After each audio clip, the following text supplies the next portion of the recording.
want you to say thank you, Master, for the privilege of... Halo teman-teman, di video kali ini admin mau nyeritain film yang berjudul Swept Away. Film ini menceritakan tentang sepasang suami istri kaya raya yang sedang berlibur menggunakan kapal pesiar bersama kerabat-kerabat mereka sesama orang kaya. Selama menikmati liburan mereka, sang istri terus aja bersikap semena-mena kepada seorang anak buah kapal, bahkan sampai menghina orang tersebut. Namun pada suatu ketika wanita ini mengalami suatu musibah, yaitu terdampar di pulau terpencil bersama anak buah kapal, dan anak buah kapal itu akhirnya balas dendam akibat sakit hati. Nah, kira-kira bagaimanakah kisah mereka selanjutnya? Yuk langsung aja admin mulai alur cerita filmnya. Cerita film ini berawal dari pasangan suami istri bernama Tony dan Amber yang merupakan orang kaya. Hari itu, Tony dan Amber rencananya akan pergi liburan ke Italia bersama teman-teman mereka yang lain yang juga merupakan pasangan suami istri. Singkat cerita, saat sampai di tempat tujuan, Amber lalu protes kepada suaminya karena dia nggak mau naik kapal pesiar biasa dalam menjalani liburan mereka. Ternyata Amber ingin naik kapal pesiar mewah yang ada fasilitas gymnya, jadi Tony mengatakan kalau kapal ini juga punya gym agar istrinya nggak banyak protes dan mau menikmati liburan mereka. Honey, we're here now. Let's just try and enjoy it. Begitu para penumpang naik ke atas kapal, anak buah kapal yang bernama Pepe kemudian mengantar Tony dan Amber ke kamar mereka. Pada saat itu, Tony meminta Pepe agar menunjukkan gym kepada istrinya, namun Amber langsung marah-marah karena gym yang dimaksud hanyalah sepeda statis dan lompat tali. Your gym, madam. For jumping, madam. Karena dari awal Amber nggak suka naik kapal ini, dia terus aja menunjukkan sikap yang menyebalkan, sampai-sampai Amber juga protes kalau suaminya menggunakan baju santai. Sikap itu tentunya membuat semua orang merasa tidak nyaman, bahkan Pepe juga jadi jengkel dengan Amber yang hanya bisa protes dan ngomel-ngomel mentang-mentang dia adalah orang kaya. Now let's get this straight. It was you that asked me to help you. Selain menjadi istri dari pengusaha sukses, ayah Amber ternyata merupakan pemilik perusahaan kimia yang sangat besar. Oleh sebab itu, Amber nggak takut ngomel-ngomel di depan Tony, karena jika aja dia dan Tony sampai bercerai, Amber hanya perlu kembali pada sang ayah dan dia nggak akan jatuh miskin. Karena dari dulu udah hidup enak, Amber jadi terbiasa bersikap angkuh terhadap orang lain dan akan ngomel-ngomel jika sesuatu tidak berjalan sesuai dengan keinginannya. Without a heartbeat, that woman. She's a lizard. Oh, and Pepe, I want it cold. Suatu ketika, Pepe nggak sengaja melihat dua rekannya mengintip para wanita, di mana awalnya dia sempat mengusir mereka, tapi Pepe malah tertarik ikut mengintip. Di saat Pepe membawakan kopi, Amber lagi-lagi bersikap angkuh dan mengatakan kalau dia nggak mau meminum kopi yang dipanaskan ulang. Ucapan itu tentu kembali membuat semua orang merasa tidak nyaman, hingga Tony dengan sopan meminta Pepe agar melayani istrinya, yaitu dengan membawakan kopi yang baru. Would you please make my wife a fresh pot of coffee? Pepe yang merasa kesal dengan perlakuan itu, lalu mengadu kepada kapten kapal sebut saja bernama Yogo, kalau dia ingin menusuk Amber dengan pisau dapur. Sebenarnya, Yogo udah tahu kalau Amber adalah wanita yang sangat menyebalkan, namun mereka semua nggak punya pilihan karena Amber merupakan tamu mereka. Di malam harinya, Amber dan temannya kemudian bermain kartu sambil berbicara tentang kelebihan dan kelemahan dari pabrik kimia. Kebetulan Pepe masuk ke ruangan itu untuk melayani mereka, jadi Tony dan temannya bertanya kepada Pepe apa pendapatnya mengenai bahan kimia dan pestisida.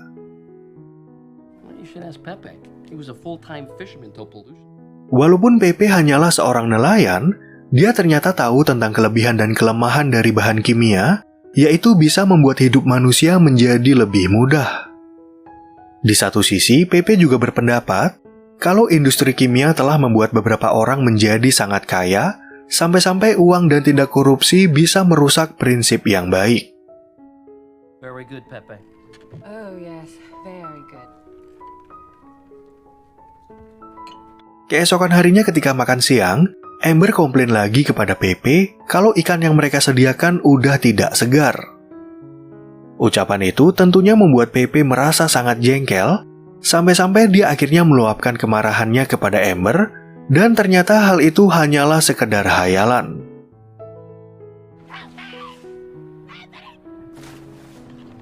Yes? Why are you serving that?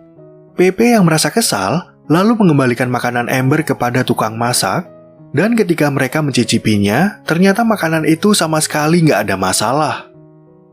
Sang kapten pun akhirnya memberikan tips untuk menghadapi orang kaya, yaitu mereka harus selalu tersenyum seperti orang bodoh, walaupun tamu mereka terus aja ngomel-ngomel. No punishment here. We love you. Di waktu posisi mereka dekat dengan kota, Amber akhirnya membeli beberapa ikan karena dia nggak mau memakan ikan hasil pancingan Pepe. Namun para koki nggak bisa memasak ikan tersebut, sehingga sang kapten menyuruh mereka agar memasak ikan pancingan Pepe dan berpura-pura kalau ikan ini yang dibeli oleh Amber. That's what I call fish. Yes. Here's to the... Ketika Pepe sedang membawa ikan, dia nggak sengaja berpapasan dengan Amber yang ingin mengajak gencatan senjata dan memulai hubungan yang lebih akur. Namun Pepe langsung menolak ajakan tersebut karena dari awal dia udah nggak suka dengan Amber, dan Pepe juga yakin kalau Amber pasti akan mengulangi sikap angkuhnya. It's revolting. Change it. Lalu pada suatu ketika, Amber meminta Pepe agar mengeluarkan perahu karet karena dia ingin menyusul suaminya yang pergi ke suatu tempat. Awalnya Pepe sempat menolak karena hari udah mulai gelap, namun karena Amber ngotot untuk menyusul Tony, Pepe akhirnya terpaksa mengikuti keinginannya.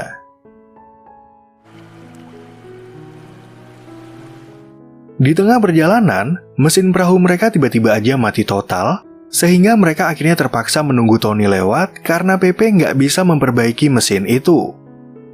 Namun Tony ternyata nggak lewat di kawasan itu, jadi mereka berdua akhirnya tidur di atas perahu, walaupun Amber sempat mengeluh kalau dia ingin kembali ke kapal. Maybe they decided to go the other way around the island. It's not... Keesokan paginya saat Pepe udah terbangun, dia akhirnya melihat kalau perahu mereka semakin terombang-ambing di tengah laut. Pepe pun kemudian mencoba untuk memperbaiki mesin perahu, namun pisaunya tiba-tiba aja jatuh ke dalam air, jadi dia harus menyelam untuk mengambilnya. Oh, God. Pepe? You miss me? Ketika Amber mengecek isi kotak di dalam perahu, dia kebetulan aja menemukan berbagai barang termasuk pistol suar, tapi Amber mengira kalau itu adalah pistol biasa. Gak lama kemudian, mereka lalu melihat kapal pesiar lewat di dekat sana, namun karena Amber nggak bisa memakai pistol suar, dia akhirnya malah menembak perahu mereka.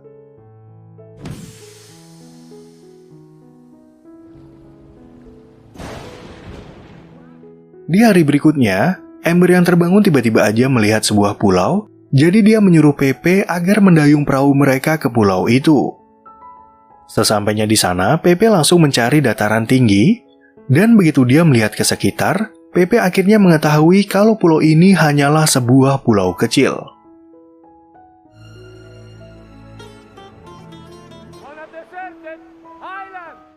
Mendengar kabar itu, Amber awalnya nggak percaya kalau mereka terdampar di pulau terpencil, tapi kemudian dia menyalahkan Pepe atas rusaknya mesin perahu.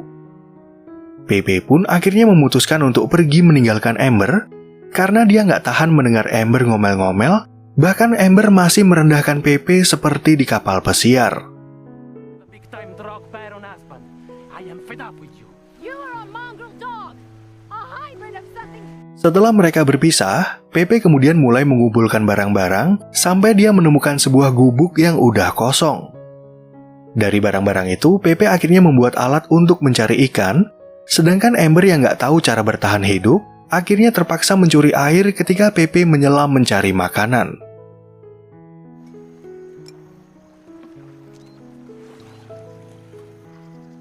Not so. Setelah Pepe mendapat makanan, Amber lalu mencoba untuk bernegosiasi dengan Pepe, yaitu dia akan membayar $1.000 jika Pepe mau memberinya makan. Namun Pepe langsung menolak tawaran itu dengan alasan dia nggak tertarik dengan uang, sambil mengatakan kalau ada beberapa hal yang nggak bisa Amber beli dengan uangnya. There are some things in life that can't be bought. Mengetahui Amber butuh bantuan untuk bertahan hidup, Pepe kemudian mengajukan beberapa syarat, yaitu Amber nggak boleh menghinanya lagi. Selain itu, Pepe juga memanfaatkan kondisi ini untuk menjadi bos, jadi dia menyuruh Amber untuk mencuci semua bajunya sebelum Amber mendapatkan makanan. Master. Yes, call me master. You're completely taking advantage of me. Of course I am. Amber yang merasa kelaparan, akhirnya terpaksa menuruti semua perintah Pepe, bahkan dia hanya bisa terima ketika Pepe menyuruhnya memanggilnya dengan sebutan Tuan. Setelah makan, Pepe akhirnya pergi ke gubuk untuk beristirahat, namun dia nggak mengizinkan Amber untuk ikut tidur di dalam, dan mengatakan kalau mulai sekarang Amber adalah budaknya. I am the master and you're my slave. Yourself yet again, woman. Let the chill of the night rest. Keesokan harinya, Pepe kembali memperlakukan Amber seperti seorang pelayan sesuai dengan ucapannya kemarin.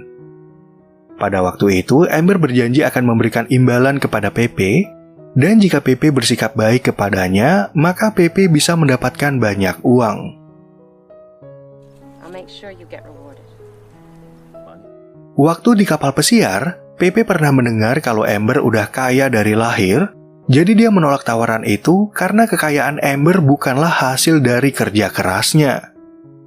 Pepe pun akhirnya mengingatkan kalau sekarang Amber hanyalah seorang pelayan, dan dia menyuruh Amber untuk mencium tangannya sebagai balas dendam atas perlakuan Amber di masa lalu. Saat Amber kembali dari mencari kayu bakar, Pepe kembali mengungkit sikap kasar Amber waktu mereka berada di kapal pesiar. Pepe yang bosan kemudian menyuruh Amber untuk menghiburnya, tapi karena Amber bingung harus berbuat apa, Pepe akhirnya menyuruhnya untuk menari sambil menyanyi.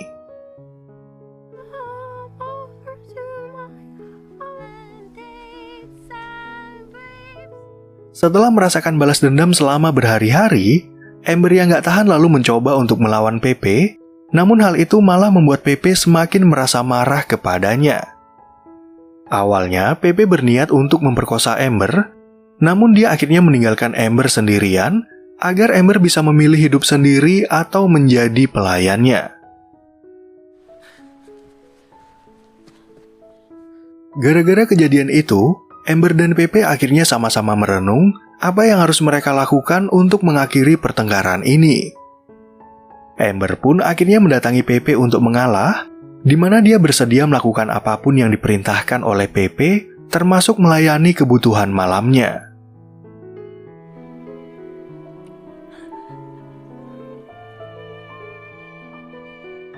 Semenjak hari itu, Pepe nggak pernah lagi memperlakukan Amber dengan kasar, dan mereka berdua akhirnya bisa menjalani hari-hari tanpa pertengkaran. Selain itu, Amber juga mulai terbiasa dengan kehidupan ini, dan tanpa sadar dia lebih bahagia tinggal bersama Pepe daripada menjalani kehidupannya yang lama.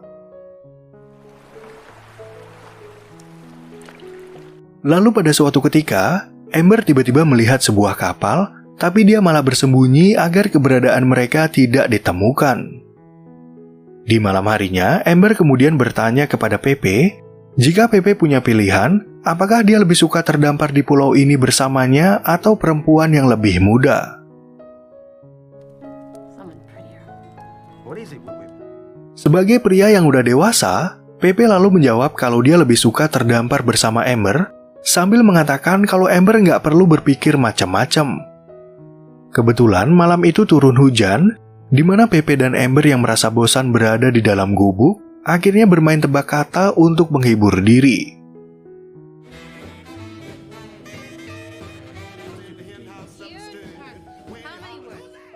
Keesokan harinya, kini giliran Pepe yang bertanya kepada Amber apakah dia mau bersikap baik kepadanya jika tidak terdampar di pulau ini.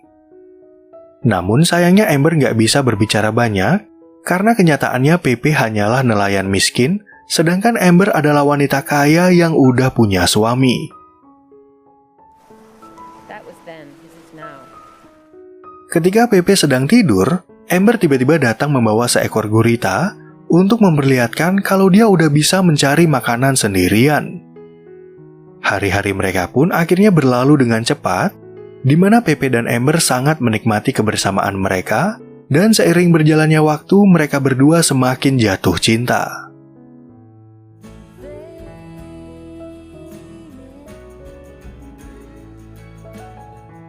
Lalu pada suatu ketika, Pepe dan Amber yang baru aja terbangun, tiba-tiba melihat sebuah kapal yang berada di dekat mereka.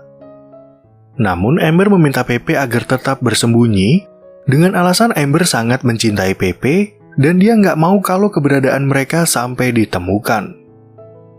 I've never been happier in my life. We were meant... Berbeda dari Amber, Pepe ternyata ingin kalau orang di kapal itu menemukan mereka, untuk membuktikan apakah Amber rela meninggalkan suaminya saat mereka kembali. Pepe pun akhirnya berenang ke arah kapal, di mana kapal itu ternyata ada orang kaya yang sedang berlibur dan memberitahu kalau kabar hilangnya Amber sampai masuk berita di televisi. Sesampainya di dermaga, Tony kemudian berterima kasih kepada Pepe karena selama 1 bulan ini dia telah menjaga istrinya. Di hari itu juga, anak buah Tony mendatangi Pepe untuk memberikan imbalan uang, di mana awalnya Pepe sempat merasa tersinggung, tapi akhirnya dia menerima uang itu untuk membelikan cincin bagi Amber.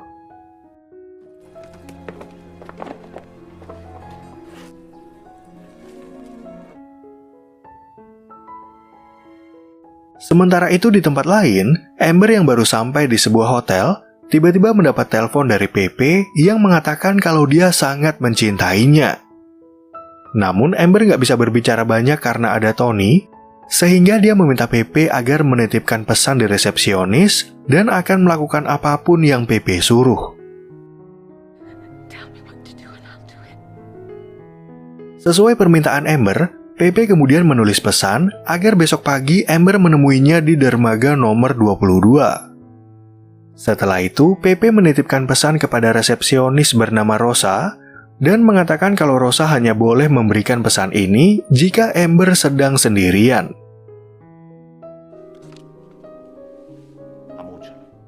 Keesokan paginya ketika Amber udah terbangun, dia langsung menemui Rosa untuk bertanya soal pesan, tapi sayangnya ada Tony yang mendatangi mereka.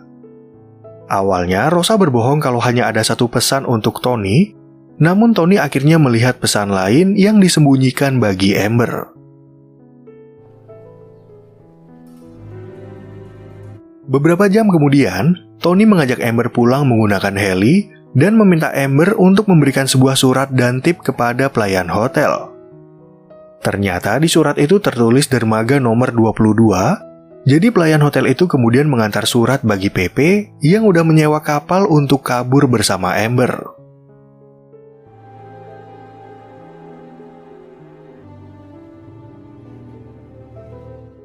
Ketika Pepe membuka surat tersebut, dia menemukan cincin yang dia beli bagi Amber, sehingga Pepe berpikir kalau Amber telah menolak cintanya.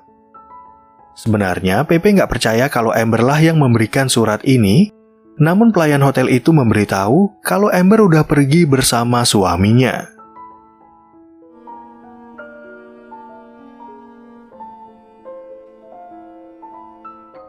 Nah, oke teman-teman. Sekian dulu ya perjumpaan kita di alur cerita film yang berjudul Swept Away. Semoga teman-teman semua merasa terhibur sama alur cerita film ini, dan sampai jumpa di video yang berikutnya.